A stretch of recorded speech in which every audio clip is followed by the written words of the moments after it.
Good evening. That's when you say good evening, Matt. Good evening. Hey, can we break protocol here? Would you turn up the house lights, please?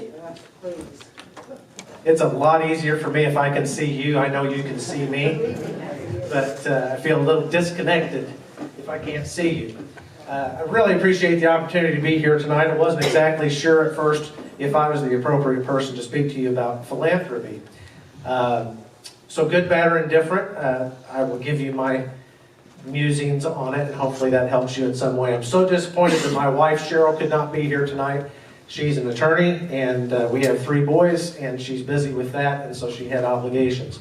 And in full disclosure, I want to tell you that what that implies, since she is such a big part of all of this, that these opinions you're about to give are the combination of an attorney, a car dealer, and a politician. So take that for what that's worth. I want to talk to you tonight on my view of philanthropy or giving, and on three important points. One is I want to encourage you to be selfish in your giving. Now, I'm going to repeat that. I want to encourage you to be selfish in your giving. Now, that's counterintuitive, right? That's the point. 2, I want you to be purposeful with your giving. And 3, be disciplined. Now, it's this first point that I'm going to spend most of my time on. So this is not proportionate. So if I go a little long on this first point, the others don't last that long. But this one's important to me. So I want to phrase this, hopefully, so that this isn't about me, but that you can pick up something through this. My perspective on my life, as it particularly pertains to giving, to philanthropy, changed in a most unexpected, innocent way. Now, as I mentioned, I've got 3 boys, a wife, 2 cats, and 2 great big dogs that normally make a lot of ruckus. And for whatever reason, I was sitting at home one night, and none of those kids, wife, or animals were around. Very rare. And I ended up with a TV remote by myself. Now, if those of you who have DirecTV or Dish or something like that, if you can think of going through the guide, trying to numbingly find something that interests you, you use the page down key, and it just keeps screening down, and at the top it lists a description of a TV program. Well, this particular one caught my eye. It was on National Geographic TV, and this is very odd, so just kind of bear with me here for a moment. And it was about a show of plane crash survivor stories. Now, what caught my attention was not specifically that it was that subject, but in the caption of the description of the program, I recognized the flight that they were talking about. It happened my senior year in high school. It was an Aloha Airlines flight. It's not super important about the details of it, but long story short, those island hopper planes, as you can imagine, if you've ever been to Hawaii or know, they're very quick to ascend and very quick to descend. This particular plane got to flying altitude of 25,000 feet, and the top third of the fuselage, through failed rivets, gave way and ripped off the top of the airplane at 25,000 feet. It was a very traumatic experience. There was one person that lost their life, happened to be a stewardess. I don't think that's the right term to use anymore, airline attendant, that literally was sucked out of the aircraft over the ocean, and she perished. Fortunately, however, everyone else on this aircraft survived that night. But that's not really the point of me telling you that. That's kind of how traumatic this was.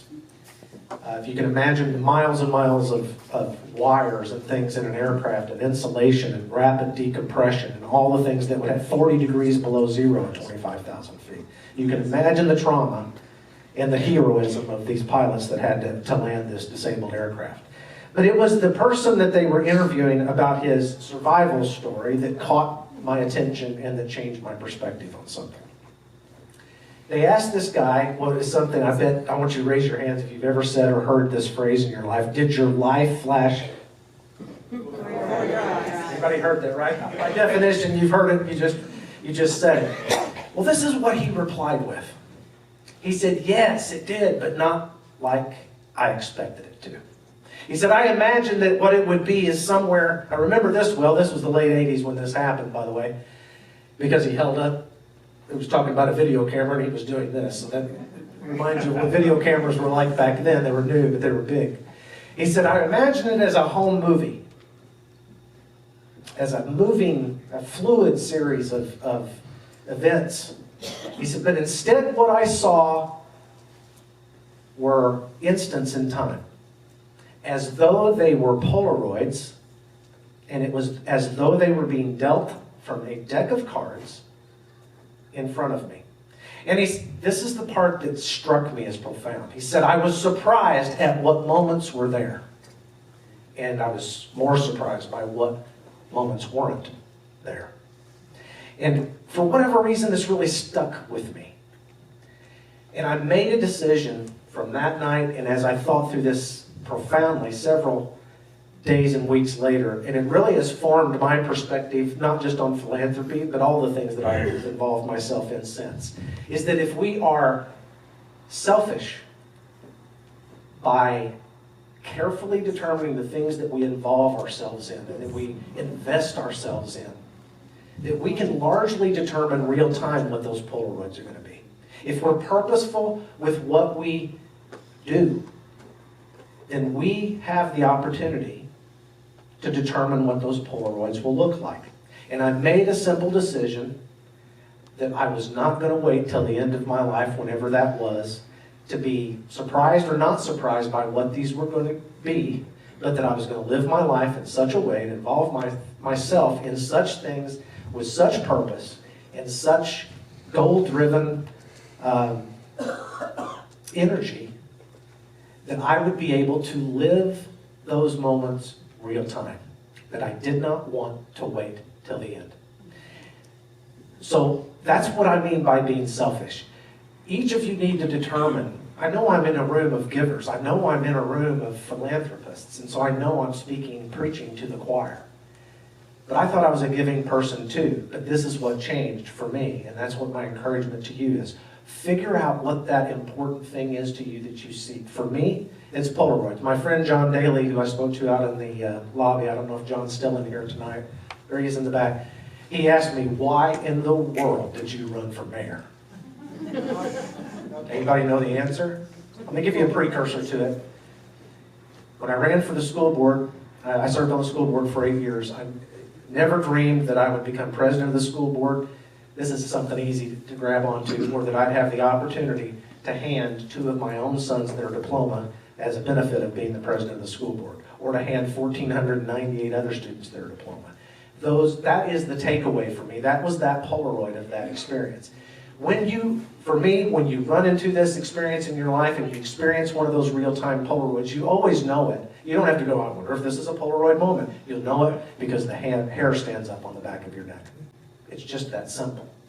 I would have never had that Polaroid, or never could have anticipated that Polaroid, if I had not raised my hand and run for that office. So my simple answer, John Daly, is I don't know what the Polaroid's going to be, sir, but I raised my hand. I'm in search of Polaroids. Now that was the longest one, I promise. The second point I want to talk to you about is being purposeful with your giving, with the scope of your giving. Now, I want to be honest with you. This is going to be a little bit controversial about what I'm going to say, but it's how I feel. And you asked me to speak, so I get to speak. There are so many good charities and so many good causes. You don't have to look very far from a TV commercial or from your church at a Lottie Moon Christmas offering or all kinds of things. But is that my get off the stage cue? Is that what that was? Okay. He said no. So there's so many good things that are so far away. I'm not for a moment saying that these things are not invest worthy or that you should dismiss them. But as a leader in Southern Illinois, I have to ask for your help. Because the problem I always have had in walking out of the church doors after the Lottie Moon Christmas offering at Second Baptist Church in Marion, Illinois, is walking out the church doors and immediately seeing all the need and the want and the very good causes that were right in front of our noses. Now, I'm not saying that Lottie Moon's bad. Don't go quoting me on that or any other thing. UNICEF or any of the other great charities. I'm not saying don't donate to them. I'm saying, as Southern Illinoisans, let's not forget that our primary in my opinion, our primary responsibility is to those that live here, those that are around us. My businesses are only funded, honestly, by the people that are our customers. That's Southern Illinoisans. So I feel that I need to give back to Southern Illinois. And that's again, not a disrespect towards any of these other great charities, but I'm asking you tonight, as a leader in Southern Illinois, to define your scope, to narrow your scope a little bit better and consider what we have to do right here before we send money or time or talent elsewhere. I'm asking you that even if you don't have businesses, are your social circles here? If you're an elected official, I know there's some here and they're going to speak tonight. Who elected you? We did. It's local. Reinvest here. Being purposeful with the scope of your giving. The third point is to be disciplined in your giving. Now this has to do with when and how we give. It also has to do with who we give to. Now, it's a well-known fact.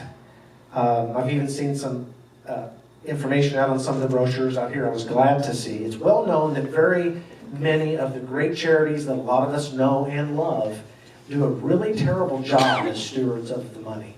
In other words, very few percents or pennies on the dollar that you give actually get to the intended recipients.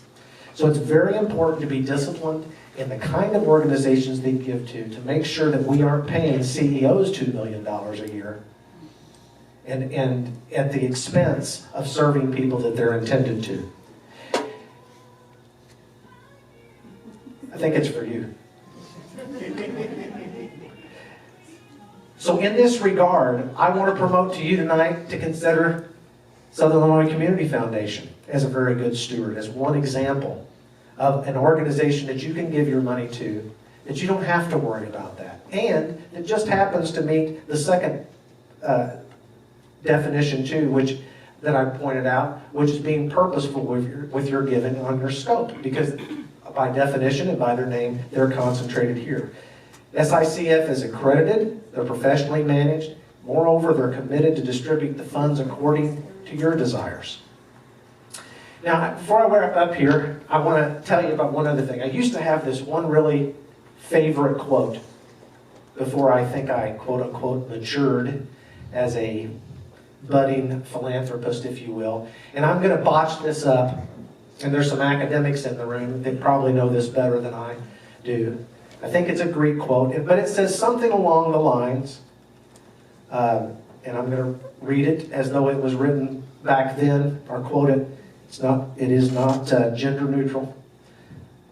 But it said something like, wise men plant seeds for the trees that they know they shall never sit under the shade of. And that's a terrible, that ends with a preposition. So any of you English teachers or anything, I'm sorry about that. What that says is that, we leave money and that it grows into something that we don't necessarily benefit of. I used to think that was the coolest quote on the planet.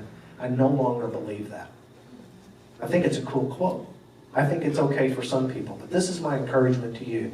This is my mission and why that quote no longer seems that relevant to me.